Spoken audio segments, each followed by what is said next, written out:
Hello students, how are you? આની પહેલાના લેક્ચરની અંદર આપણે 11મા ધોરણનું બીજું ચેપ્ટર સંબંધ અને વિધેયની પ્રાથમિક સમજૂતી મેળવેલી હતી, કાર્તેઝીય ગુણાકાર. ઈ બધી વસ્તુ જે સમજૂતી મેળવી ઈ હવે આપણે એના ઉદાહરણો જોઈએ. સૌથી પહેલા ટેક્સ્ટ બુકના એનસીઈઆરટી ના જેટલા ઉદાહરણો છે તે ઉદાહરણ જોઈ લઈએ ઈ ટોપિક રિલેટેડ, અને પછી થોડાક આરડી શર્મા બુકના પણ એક્ઝામ્પલ્સ આપણે આ ટોપિકને રિલેટેડ જોશું. તો સૌથી પહેલા આ પહેલું ઉદાહરણ છે એનસીઈઆરટી ટેક્સ્ટ બુક નું. રકમમાં એવું કીધું છે આપણને કે જો x+1 y-2 ઇક્વલ્સ બરાબર આ ક્રમયુક્ત જોડ છે, આ બે ક્રમયુક્ત જોડ સમાન આપેલી છે તો x અને y શોધો, આવી આપણી રકમ છે. તો ક્રમયુક્ત જોડ જ્યારે સમાન હોય તો સમજૂતીમાં આપણે સમજી ગયા છીએ કે બેયના પહેલા ઘટકને સરખાવવાના. આ પહેલો ઘટક એને 3 સાથે સરખાવવાનો, અને આનો પહેલો ઘટક એને આપણે બીજા ઘટક સાથે, આ બીજો ઘટક ઈ બીજા ઘટક સાથે આપણે સરખાવશું, અને પછી આપણે ગણતરી કરીએ. એટલે સૌથી પહેલા x+1 ને 3 સાથે સરખાવ્યા તો x+1 આના બરાબર થઈ ગયા છે 3. એવી જ રીતે હવે આપણે સરખાવશું y-2 એને 1 સાથે, તો y-2 એના બરાબર છે 1. ગણતરી કરી નાખો, x અને y ની કિંમત મળી જશે. તો આના ઉપરથી x બરાબર 3 - 1, એટલે કે x ની કિંમત આવી ગઈ છે +2. આ x ની કિંમત આવી ગઈ, અહીંયા y ની કિંમત y-2 બરાબર +1 છે, તો y બરાબર 2 પ્લસ થયા, 2 + 1 એટલે કે y બરાબર થઈ ગયા 3. તો x અને y જે ગોતવાના હતા તે બંનેની કિંમત અહીંયા આવી ગઈ છે. ચાલો હવે આપણે એના પછીનું ઉદાહરણ જોઈએ. ઉદાહરણ નંબર 2.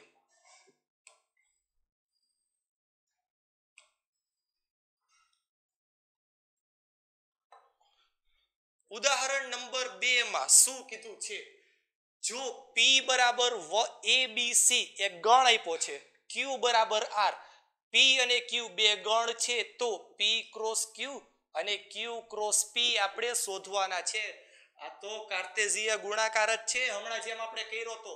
સૌથી પહેલા p ક્રોસ q આપણે ગોતવું છે, તો આપણે સૌથી પહેલા લખી લઈએ p ક્રોસ q. તો ભાઈ p ના બધા ઘટકો એટલે કે abc ક્રોસ q ના બધા ઘટકો જેમાં r એક જ છે. તો હવે દર વખતે આકૃતિ જો દોરવાની જરૂર નથી. આ જે એક પહેલો દાખલો છે, આકૃતિ દોરીને તમને ક્લિયર કરાવું, પછી આપણે ડાયરેક્ટ દાખલો કરશું. સૌથી પહેલા તો p ક્રોસ q જોઈ છે, તો પહેલા p ના બધા ઘટકો abc, પછી p ક્રોસ q જોતું, તો હવે q ના ઘટકો, અને q માં કોણ છે? r. તો આપણે કેવી રીતે ક્રમયુક્ત જોડ બનાવશું, પેર કેવી રીતે બનાવશું? તો કે સૌથી પહેલા આ a r સાથે, પછી b r સાથે અને c r સાથે, કારણ કે q માં તો એક જ છે માત્ર ને માત્ર ઘટક. તો આ આપણી જોડ બની ગઈ છે. તો એને ગણની અંદર જ લખવાનું છે. આ ગણ છે એટલે ગણની અંદર, એટલે ગણ એટલે તો કે કર્લી બ્રેકેટ છગડિયા કૌંસમાં જ આપણે લખશું. સૌથી પહેલા ar, આ એક જોડ મળી ગઈ છે a, r. બીજી જોડ b, r. ત્રીજી જોડ મળી ગઈ છે c, r. આવી રીતે કર્લી બ્રેકેટ ઓવર, એટલે કે ગણમાં આપણે આખું p ક્રોસ q જે છે તે લખી નાખ્યું છે. તો ચાલો p ક્રોસ q કમ્પ્લીટ. હવે આપણે કોણ ફાઇન્ડ કરવાના છે? તો કે q ક્રોસ p ગોતવાના છે. તો q ક્રોસ p માટે આપણે અહીંયા કરીએ ગણતરી. q ક્રોસ p સૌથી પહેલા q ના ઘટકો એટલે કે r ક્રોસ p ના ઘટક એટલે કે a, b અને c. હવે આપણે આમાં ડાયરેક્ટ વિચારીએ. જો સૌથી પહેલા અહીંયા તો એક જ ઘટક છે, તો r નું પહેલા a સાથે, r ની જોડ b સાથે અને r ની જોડ c સાથે, બધા જ ઘટકો સાથે જેમ આમાં કરતા હતા ઈ જ વસ્તુ આમાં ડાયરેક્ટ આપણે વિચારીને લખશું. તો સૌથી પહેલા આવી જશે r ની પેર a સાથે, r, a, પછી r, b, પછી આવી જશે r, c. તો આ આપણને મળી ગયું છે Q ક્રોસ P અને આ મળી ગયું છે P ક્રોસ Q. તો ઉદાહરણ નંબર 2 માં જે બે વસ્તુ ગોતવાની કીધી હતી કમ્પ્લીટ. ચાલો એના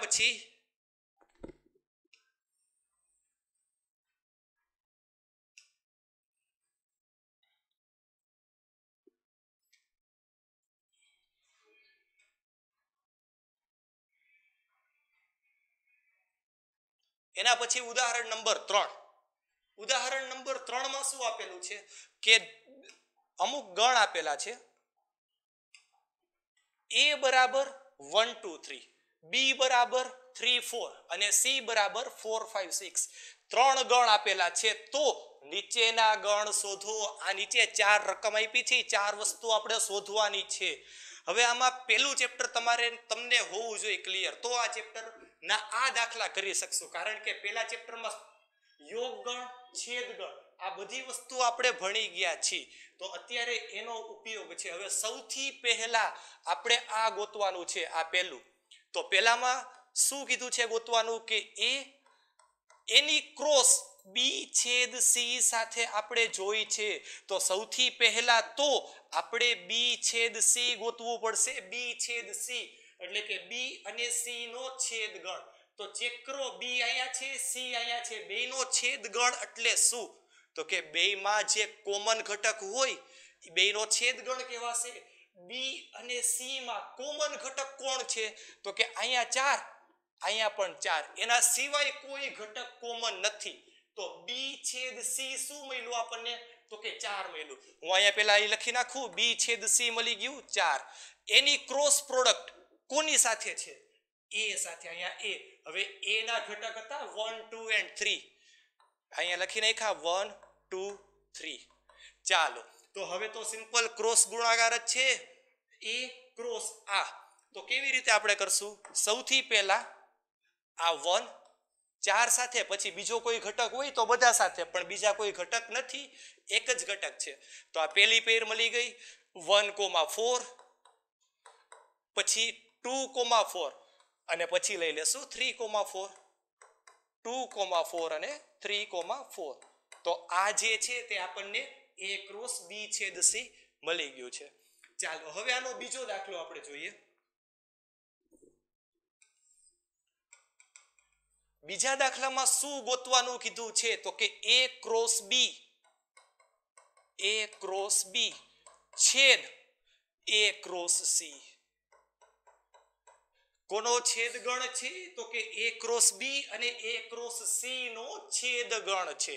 તો સૌથી પહેલા તો આપણે a ક્રોસ b ગોતવું પડશે, પછી a ક્રોસ c પણ ગોતવું પડશે. જો આ બે ગણ મળી ગયા તો એનો છેદ ગણ આપણે ગોતશું. તો સૌથી પહેલા a ક્રોસ b આપણે જોઈ લઈએ. a ક્રોસ b તો a ના ઘટક 1 2 3 ક્રોસ b ના બધા ઘટક એટલે કે 3,4. હવે એક ઓબ્ઝર્વેશન યાદ કરો પહેલા તો કે a માં 3 ઘટકો છે, b માં 2 ઘટકો છે. તો બેયના ગુણાકાર કરીને એટલે કે a ક્રોસ b માં કેટલા ઘટક આવશે? તો કે આ બેયના ગુણાકાર જેટલા 3 2 3 દુ 6 એટલે 6 ઘટક મળશે આપણને a ક્રોસ b ની અંદર. જોઈ લઈએ અને એ કેવી રીતે આપણે લખશું? હવે આકૃતિ દોર્યા વગર આપણે અહીંયા ડાયરેક્ટ લખશું. સૌથી પહેલા તો આનો જે પહેલો ઘટક હોય ને એ પહેલા ઘટકને બધા ઘટક સાથે આપણે પેર બનાવી દઈએ. તો આ રીતે આપણે કર્યું. 1 ની 3 સાથેની પેર એટલે કે જોડી, પછી 1 ની 4 સાથેની પેર 1,4. હવે 1 ની પેર તો 2 સાથે થઈ ગઈ. હવે આપણે 2 નો વારો લઈએ અહીંયા. તો 2 નો વારો આપણે ચાલુ કરીએ એટલે 2,3 અને 2,4, 2,3 અને 2,4. ચાલો હવે આપણે 3 ની પેર બનાવી લઈએ 3,3 અને 3,4.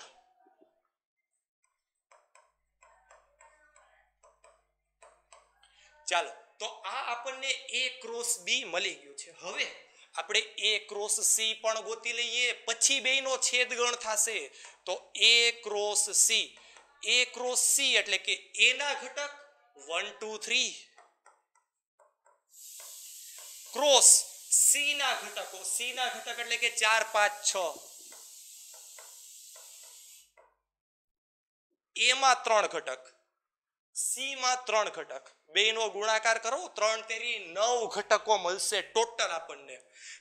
સૌથી પહેલા આ જે 1 છે એ 1 નો 4 સાથે 5 સાથે 6 સાથે ત્રણેય સાથે પેર બનાવી લઈએ એટલે આ રીતે અહીંયા થઈ ગયું 1,4 1,5 1,6.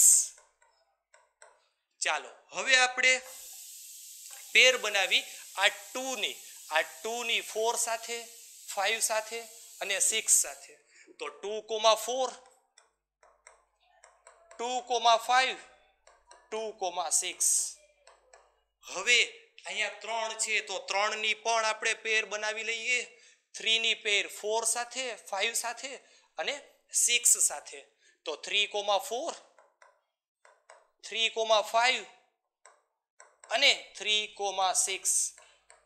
ચાલો તો હજી આપણને શું મળ્યું? A ક્રોસ B અહીંયા આવી ગયા, A ક્રોસ C અહીંયા આવી ગયા. હવે આ જે બે ગણ મહિલા છે તેનો આપણે છેદ ગણ શોધવો છે. તો A ક્રોસ B ના કેટલા ઘટકો હતા? તો અહીંયા છે, તમે જોઈ શકો છો.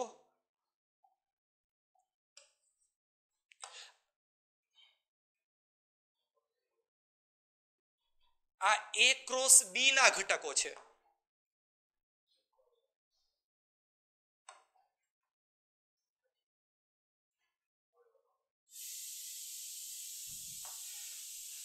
અહીંયા A ક્રોસ B ના ઘટકો છે અને નીચે અહીંયા A ક્રોસ C ના ઘટકો છે. આ બે નો છેદ ગણ જોઈ છે. છેદ ગણ એટલે બે માં આવતા કોમન ઘટક. તો કોમન ઘટક કયા કયા છે ઈ જ આપણે લખવાનું એટલે આપણો આન્સર આવી ગયો કે ભાઈ A ક્રોસ B એનો છેદ ગણ કોની સાથે? તો કે A ક્રોસ C સાથે. તો આ બે માં કોમન શું આવે છે? 1,3 અહીંયા છે, અહીંયા તમને 1,3 નથી દેખાતા. ચાલો આ નહીં આવે.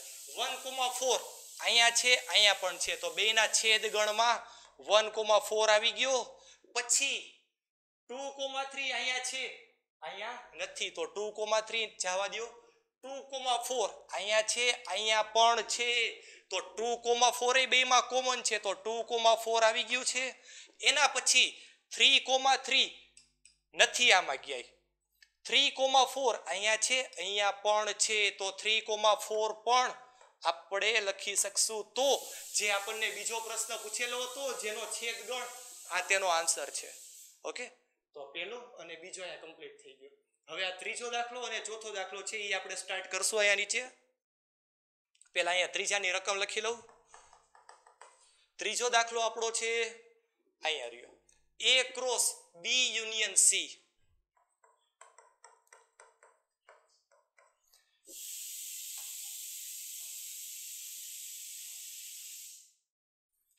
ચાલો સૌથી પહેલા તો આમાં A cross B union C જોઈ છે ને, તો સૌથી પહેલા આપણે B યુનિયન C ગોતવું પડે. B અને C નો યોગ ગણ. યોગ ગણ કેવી રીતે મળે?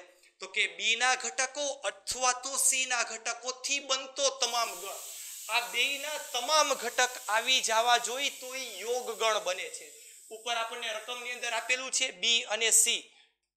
પેલા B અને C નો આપણે યોગ ગણ જોઈ લઈએ. B બરાબર છે 3 4, C બરાબર છે 4 5 6. બંને ગણથી બનતા તમામ સભ્યો 3 4 અહીંયા 4 છે તો એ રિપીટ નહીં કરી. 3 4 5 6 3 4 5 6 એટલે આપણો થઈ ગયો B યોગ C. તો B યોગ C હું અહીંયા લખી નાખું છું. 3 4 5 6 3 4 5 6. ચાલો એની ક્રોસ પ્રોડક્ટ હતી અહીંયા A સાથે. હવે ગણ A આપેલો છે 1 2 અને 3. તો હવે આપણે દાખલો ચાલુ કરી દઈએ. અહીંયા A આપેલું છે 1 2 અને 3. ચાલો તો આ બેની ક્રોસ પ્રોડક્ટ કરવી છે. ચેક કરો પેલા કેટલા ઘટક છે. A માં 3, અહીંયા 4, ટોટલ 12 ઘટક મળશે. બેનો ગુણાકાર થયો ટોટલ 12 ઘટક આપણને મળશે આનો આન્સર. તો સૌથી પહેલા 1 એનો આપણે 4 4 સાથેની પેર બનાવી લઈએ એટલે કે 1,3 પછી 1,4 1,5 1,6 ચાલો 1 ની પેર બની ગઈ છે હવે આપણે શું કરીએ તો કે હવે આપણે એના પછીના ઘટકની 2 ની પેર લઈએ 2,3 4 5 સાથે અને 6 સાથે તો અહીં આવી જશે 2,4 2,5 2,6 અને આ એક 2,3 તો તમે પહેલા લખો પાછળ લખો એમાં કઈ ફેર પડતો નથી 2,3 ચાલો હવે 2 ની પણ પેર આવી ગઈ બધા સાથે હવે આપણે એના પછીનો ઘટક એક લઈ લઈ 3 એની પેર બધા સાથે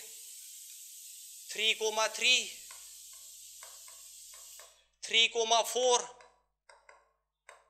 3,5 અને 3,6 તો આ જે છે આપણને પેર મળી ગઈ બધી ક્રમયુક્ત જોડ મળી ગઈ છે ક્રમયુક્ત જોડ A ક્રોસ B યોગ C ની તો આ દાખલા નંબર 3 પણ અહીંયા પૂરો થાય છે હવે આવી રીતે દાખલા નંબર 4 પણ છે જો ચોથો દાખલો જે છે ને ઈ બીજા દાખલા જેવો જ છે અહીંયા રકમ હતી બીજાની અને ચોથાની રકમ એમાં તમે થોડીક એક વસ્તુ નોટિસ કરો આખો દાખલો આપણે કરવાની જરૂર નથી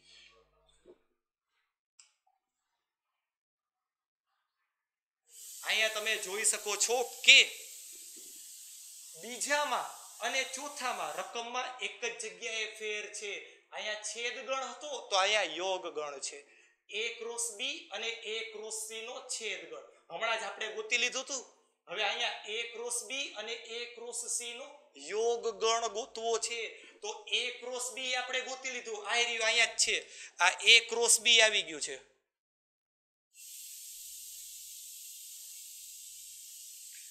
અને A ક્રોસ C પણ આવી ગયું છે આ બે જે જ્યાં મેં બોક્સ કર્યા છે ઈ બે ગણનો યોગ ગણ ગોતી લ્યો યોગ ગણ એટલે આપણો ચોથો દાખલો જે છે ઈ પૂરો થઈ જશે ચોથો દાખલો ખાલી આ જ છે આ જ બે ગણનો યોગ ગણ છે ઓકે તો ઈ તો બહુ સિમ્પલ છે થઈ જશે તો ચાલો યોગ ગણ તો તમે લખી જ શકશો બધા હવે આપણે એના પછીનું ઉદાહરણ સ્ટાર્ટ કરીએ ઉદાહરણ નંબર 4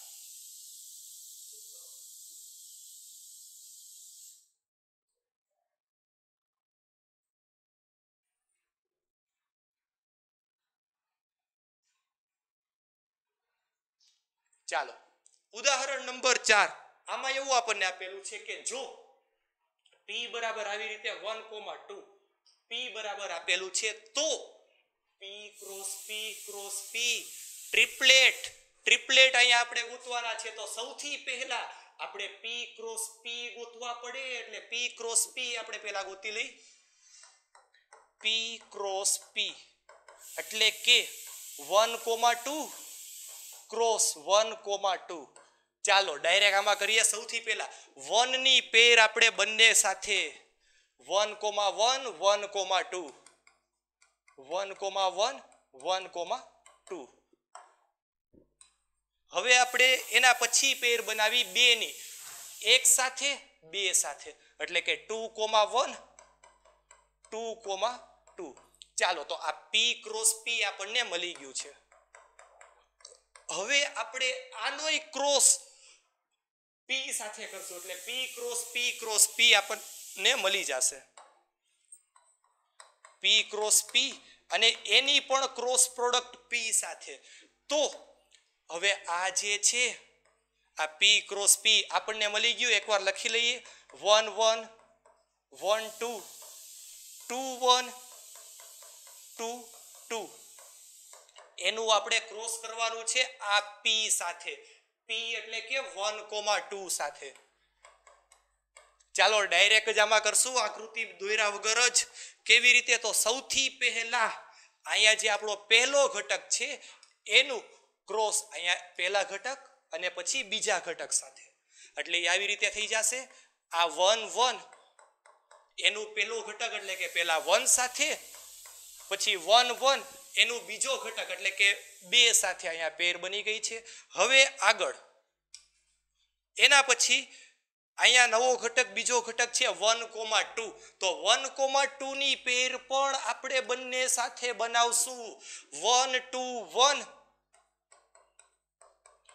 1 2 2 તો આ રીતે 1,2 ની બંને સાથે આવી ગઈ છે હવે આપણે એના પછી આગળ વધીએ તો આ 2,1 ની પેર 1 સાથે અને 2 સાથે તો 2 1 એની પેલા 1 સાથે એટલે 1 પછી 2 1 2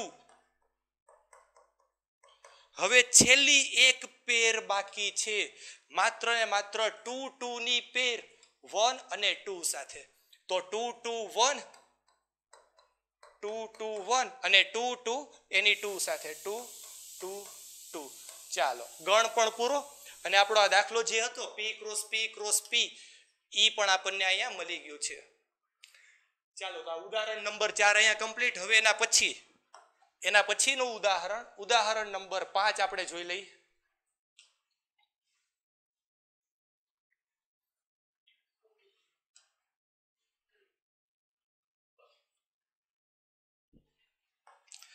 સિમ્પલ એક નાની એવી રકમ છે રકમમાં એવું કીધું છે કે જો આ ઈ વાસ્તવિક સંખ્યાઓનો ગણ હોય વાસ્તવિક સંખ્યા એટલે ટોટલી સંખ્યાનો સમાવેશ જેમાં થઈ જતો હોય ઈ વાસ્તવિક સંખ્યા છે તો ભાઈ r ક્રોસ r આપણને શું મળશે r ક્રોસ r હવે r એટલે બધી જ સંખ્યાનો ગણ તો r ક્રોસ r ઈ 2 ડાયમેન્શનલ ના બધા જ પોઈન્ટ આપણને મળી જશે બધા જ પોઈન્ટ અને ઈ ઇન્ફાઇનાઇટ સેટ થશે અનંત ગણ થશે કારણ કે વાસ્તવિક સંખ્યા કેટલી છે અનંત આ r અનંત ગણ છે તો r ક્રોસ r પણ અનંત ગણ જ થશે 2 ડાયમેન્શનલ આપણો આખો ગ્રાફ એવી જ રીતે જો આપણને r ક્રોસ r ગોતવાનું કીધું છે તો r ક્રોસ r જે છે ને ઈ આપણો 3 ડાયમેન્શનલ ગ્રાફ 3D ગ્રાફ આપણો થઈ જશે r ક્રોસ r 3 ડાયમેન્શનલ આમાં બીજું કાંઈ નહીં ખાલી એટલું લખી નાખીએ ચાલે કે ભાઈ આનો આન્સર 2 ડાયમેન્શનલ ના બધા ઘટકો આવશે r ક્રોસ r ના 3 ડાયમેન્શનલ ના બધા ઘટકો આવી જશે ચાલો હવે આપણે એના પછી આગળ વધીએ ઉદાહરણ નંબર 6 ઉદાહરણ 6 માં એવું આપણને કીધેલું છે કે જો a ક્રોસ b બરાબર આવી રીતે આપણને એક ગણ આપેલો છે તો a અને b શોધવાના છે ઊંધો પ્રશ્ન પૂછ્યો ઊંધો પ્રશ્ન ચેક કરો તમે દર વખતે શું આવતું હતું દર વખતે પ્રશ્નોમાં કે a અને b ગણ આપ્યા હોય અને આપણે a ક્રોસ b ગોતી અત્યારે ઊંધું કીધું છે a ક્રોસ b આપી દીધો અને ઈ ગણ આપણે શોધવાના છે હવે યાદ કરો સમજૂતીનો લેક્ચર a ક્રોસ b માં જે અહીંયા પહેલો ઘટક છે a એટલે કે પહેલા ઘટક ઈ બધા જ ગણ a ના ઘટક આવશે એટલે કે આ p q m તો p q m in short કે જે પહેલા બધા ઘટકો છે તે ગણ a બતાવે છે એટલે કે a માં શું થઈ જશે p q અને m આ ગણ a મળી ગયો હવે આપણે બીજો ગણ ગોતવાનો છે b તો b ક્યાં છે આપણો આ બીજો ઘટક અહીંયા બીજો ઘટક તો જેટલા બીજા ઘટકો છે એટલે કે આ q છે r છે q r ટૂંકમાં બીજા ઘટકો જે આવે છે તે ગણ b માંથી લેવાના છે તો ગણ b માં શું આપણને મળશે q r બસ ઈ જ છે ફરીથી પાછું ઈ જ રિપીટ થાય છે q r ચાલો તો અહીંયા સુધી આપણે ઉદાહરણ નંબર 6 પૂરું થાય છે તો અહીંયા સુધી આપણો લેક્ચર પણ આપણે એન્ડ કરીએ છીએ અત્યારે ઉદાહરણ નંબર 6 એટલે ટેક્સ્ટ બુકના આ કન્સેપ્ટના બધા દાખલા થઈ ગયા આના પછીના લેક્ચરની અંદર આપણે આરડી શર્માના થોડાક એક્ઝામ્પલ્સ આપણે સોલ્વ કરીએ ઓકે થેન્ક યુ